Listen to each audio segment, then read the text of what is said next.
Hi everyone, welcome to our latest video in the Head in the Cloud series hosted by Citrus Global. Here with me today we have Bartlomiej, who is the CTO at Mfulen. Bart, if you'd like to introduce yourself. Yes, hello Jack. So I'm Bart. We at Mfulen, we are the providers of largest consumer platform in Germany, providing app tests, UX tests, UI, and online service for our members where they can earn money by fulfilling these jobs. Additionally, around our community of currently 2.3 million members, we provide additional products which they can use with their single account, which add value to basically their people's lives. That's our major goal. So one thing we already did was launching a dating application in April this year, which we now develop, and that is basically our main.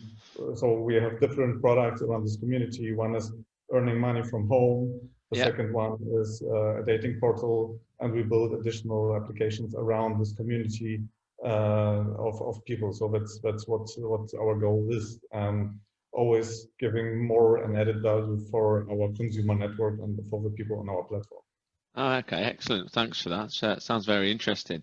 I mean, obviously, COVID-19 has been at the forefront of everyone's mind, and it's affected everyone some way, shape, or form throughout the course of this year. How were you during lockdown, Bart?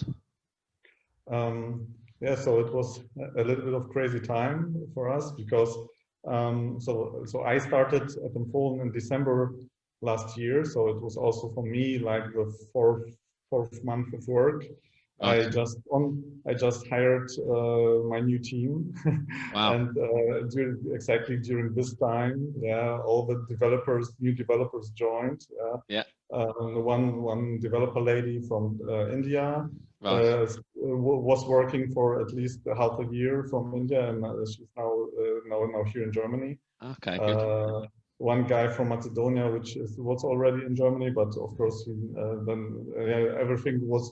everybody was new on the team, so it was a little bit of a challenge then with onboarding everything remotely, because normally it wasn't planned like that, of course. Absolutely, yeah. So it's a bit of a challenge to get all the newbies on board remotely, I suppose. What were your biggest frustrations throughout lockdown and I suppose COVID-19, etc.? I don't know. Frustrations. It's a hard word, I would say. So for us, I think we have had a quite comfortable situation for the people that our business case is was pretty stable. So we had for the people we could take their fears from having kind of, I don't know, maybe a problem with the revenue in the company. So because we had none. So the people were quite comfortable as they felt like around them the world is really shaking. So that was really a good situation. On the one hand, on the other hand, we just were in the launch or in the last steps of the product launch. So for me, it was like, when you say remote work, when you work at home, you save your time to drive to office. So it was because of this different situation. Everybody's working remotely. You need to switch. You need to organize things a little bit more. It was like, I think my family has seen me less than in all the other days I working from office. Oh wow!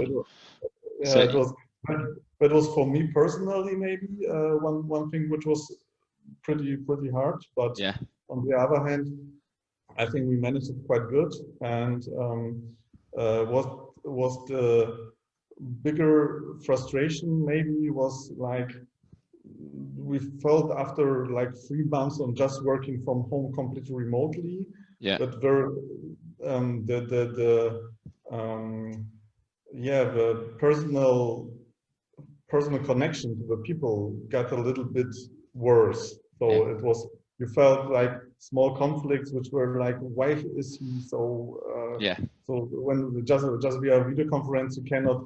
We are social animals, yeah, and sometimes we need that direct A human contact to the interaction. people. Yeah, I totally get that. Yeah, understandable. It is. It's you definitely. It's much more. It's not as nice, is it, virtually, as Yeah. actually having that conversation and meeting someone in person. I do. I do. Yeah, it was a big frustration for me, for sure, as well. I'm missing that social interaction, even just talking about something outside of work or bouncing ideas off someone when you're making a coffee or something like that. So Yes, yeah, yes. must have been, yeah, it sounds like it was a big challenge for you though, starting towards the end of last year and then having to get up to speed in a new business, onboarding new people, predominantly remotely. What lessons have you learned from all of that now? What have been the main lessons that you've learned from all that? One of the main lessons is that I wouldn't do it exactly the same way when it happens again. Okay. Now, of course, you can be better prepared. Yeah, we Yeah. are about to enter maybe a second lockdown in Seems Germany. that way. Yeah. Seems that way. There is a possibility. I don't. You are in the UK, so I think it already happened to you. Yeah, on the verge, I think. On the verge. Yeah. So not great. So you can create something for the people which maybe yeah, maybe manages the problem a little bit better. Yeah, for Yeah. example, I don't know, set up a Discord server to have rooms where the people can enter a room and just drink coffee and talk. Yeah, or for example, when you have a Discord server and everybody's connected, you virtualize an office. Yeah, Yes. and so stuff like this. So have collect some ideas and prepare for that. Yeah. Also, you can work against this isolation and the problems which happen when you have less social contact with your colleagues. Definitely. So Yeah. that I think that would be the most thing I would try to do better when it happens again. Than when it happens like, okay, now we need to go, everybody takes his chair and his monitor and Everyone's gone. Yeah. we see each other in 2 months or three maybe. Yeah, it happened. It all happened very suddenly, didn't it? And there's plenty of companies that weren't that well prepared for it or had never experienced anything like it. And there's definitely people and customers who I've worked with who, for instance, had people work from home in the past, but not to that scale, not for that length of time. And as you say, that's a good idea, having like a district server, so like a room where people can just join in, have a virtual coffee, have a chat, and then get back to work. Yeah, that's a good idea. So that's what you'll be doing Yeah, if so it that's happens one of again. the things I think we will do. Yeah. On the other hand, we will do much more documentation, I think, upfront. Yeah. Yeah, So because of course, when you're in the office, you can do everything in verbal communication. So very pretty much in verbal communication. So yeah, then you have a little bit less of written documentation how the issue should be done. Yeah, and I think then we would prepare better to. So we are already doing basically currently. right. So Understood. we will be able to distribute the work better, and so everybody is informed better when they're doing completely remote work. Basically, of course, we have the possibility of home office always. Yeah, Yeah, but as we really like to work together in the office also, it's of course like a split of yeah we sometimes it lacks a little bit of documentation. I already had fair experience. Yeah. enough. Fair enough. What do you think's here to stay then as a result now? Like people talk about more people have the option to work in the home office. Is that the case for you guys? So Then I foolish. think what is here to stay. What is here to stay is the companies needs to be more flexible for their Yeah, employees, of course. And what is here to stay that the companies have maybe even recognized that home office is a real option. So for companies which always say home office is not possible, I have worked before in such companies. Yeah. Yeah, Okay. and now it was like I heard of the employees where they are just working 5 days from the office. Yeah. So they need minimum 5 days in the office in a month, and the other days they can make home office. So the CEO changed his mind completely, and before he was completely against home office at all. Yeah, so companies have recognized that they have the possibilities to save an office space, Yeah. and True. to give people the possibility to work remotely. Definitely. So that is, I think, here to stay. And but I see some problems with that if the managers and the companies don't take the responsibility to manage remote work accordingly. So because of course with remote work you also have much different problems or management tasks you need to accomplish, and that's a thing I think not everybody is aware of, or not every manager is aware of. Yeah, they see then, oh, I can save money by having less office space, and the people I receive even maybe in short term a better performance of the people, because it's like that. If they manage their distraction. But on the other hand, what happens with identification of the company? What are you doing so the people keep being identified with the company goals and the company products? Yeah. What's with the loneliness? What's with the isolation? Yeah. How do you manage this?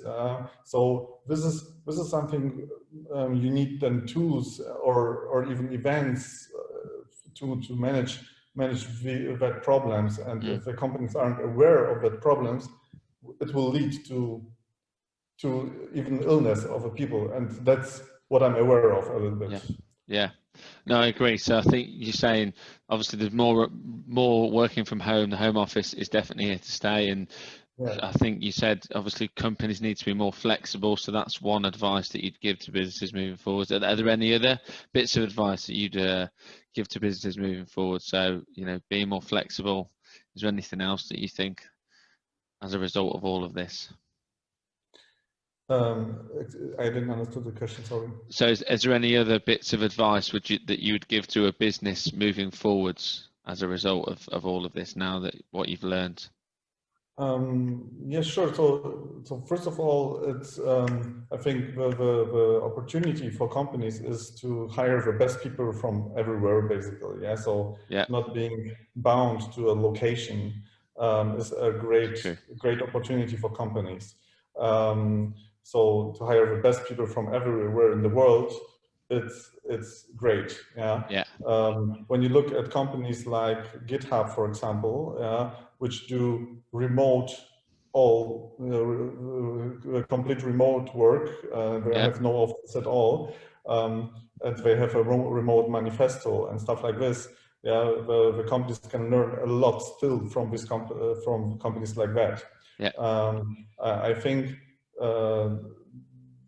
the main problem, as I said, is that the companies should not just use this benefit, of having the best people from everywhere, but also to take care of these people, because it's the main responsibility of the leaders of the company also.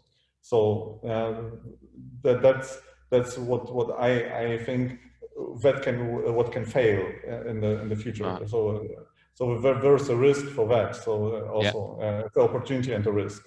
Of course. So businesses to look after their own staff basically as well is one bit of that. Okay, brilliant.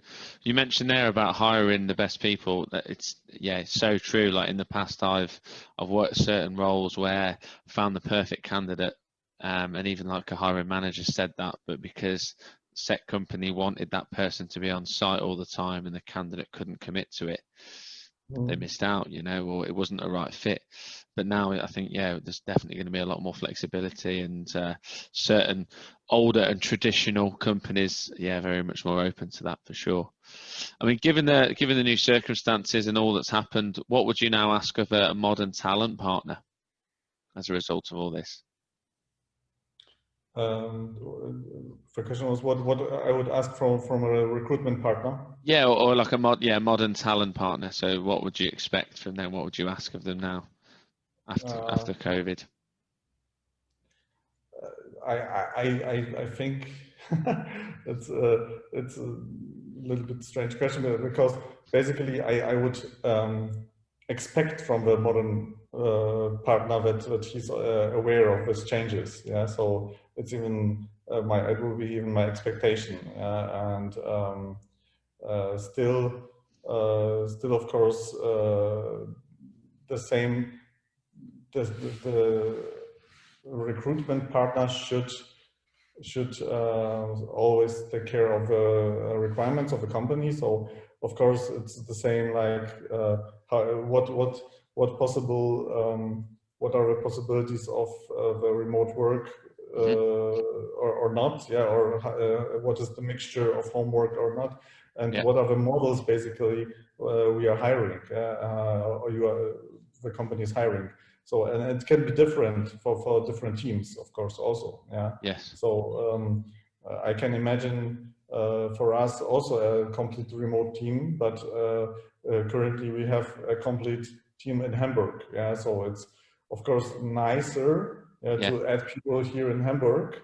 Yeah. So especially as we are a small team, and it's yeah, a difference to have a company with a developers team of 300 developers, where a remote team, one or more, is not a real issue to the company culture. You know what I yeah, mean, maybe.